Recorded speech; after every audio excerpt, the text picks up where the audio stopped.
మంత్రివర్యులు మిత్రులు పొన్నం ప్రభాకర్ గారు, గౌరవనీయులు ఆర్ఎండ్బి మినిస్టర్ శ్రీ కోమటిరెడ్డి వెంకటరెడ్డి గారు, ఈనాటి కార్యక్రమానికి ముఖ్య అతిథులు తెలంగాణ రాష్ట్ర ఉప ముఖ్యమంత్రి గౌరవనీయులు బట్టి విక్రమార్క గారు, ఆర్టీసీ ఎండి సజనార్ గారు, అదేవిధంగా ప్రకాష్ గారికి, మరి అదేవిధంగా ఇచ్చేసినటువంటి పెద్దలందరికీ, ఇప్పుడే చెప్పినట్టుగా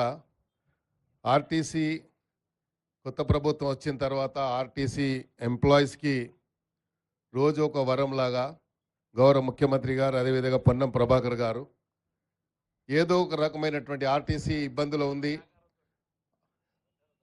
చెప్తా, ఫైనాన్స్ మినిస్టర్ సహకారం లేకుండా ఎట్లయితుంది,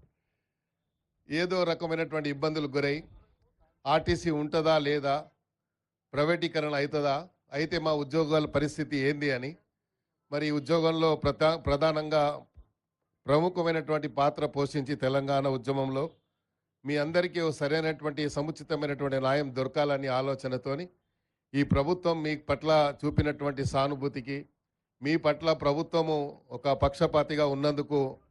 వారికి నేను మీ అందరి తరఫున, ఆర్టీసీ ఎంప్లాయీస్ తరఫున ముందుగా ధన్యవాదాలు తెలియజేస్తూ ఉన్నాను. అదేవిధంగా గ్లోబల్ వార్మింగ్ని దృష్టిలో ఉంచుకొని పెరుగుతున్నటువంటి కాలుష్యతం వల్ల ఎన్నో రకాలుగా ఇబ్బందులు గురవుతూ ఉన్నాం, అనారోగ్యానికి గురవడం, మరి ప్రజలందరికీ ఇబ్బందులు పడుతున్నటువంటి ఈ తరుణంలో ఈరోజు సుమారు 105 ఎలక్ట్రిక్ వాహనాలను, బస్సులని హైదరాబాద్ సిటీలో ప్రారంభించడం, ఇది హైదరాబాద్ ప్రజలకే కాదు, హైదరాబాద్కు ఇదొక టూరిస్ట్ సెంటర్గా మారి ఈరోజు ఇక్కడ పక్కనే ఉన్నటువంటి డాక్టర్ బాబాసాహెబ్ అంబేద్కర్ గారి స్టాచ్యూ కానివ్వండి, లేకపోతే పక్కనే ఉన్నటువంటి డాక్టర్ బాబాసాహెబ్ అంబేద్కర్ సెక్రటరియట్ బిల్డింగే కానివ్వండి, ఇక్కడ ఉన్నటువంటి నెక్లెస్ రోడే కానివ్వండి, హైదరాబాద్ ఒక టూరిస్ట్ హబ్గా మారినటువంటి ఈ తరుణంలో మరి హైదరాబాద్కు వచ్చేటువంటి ప్రజలు కలుషిత నిర్మూలించేయడానికి ఈ ప్రభుత్వం ప్రత్యేకమైనటువంటి శ్రద్ధ వహిస్తుందని చెప్పడానికి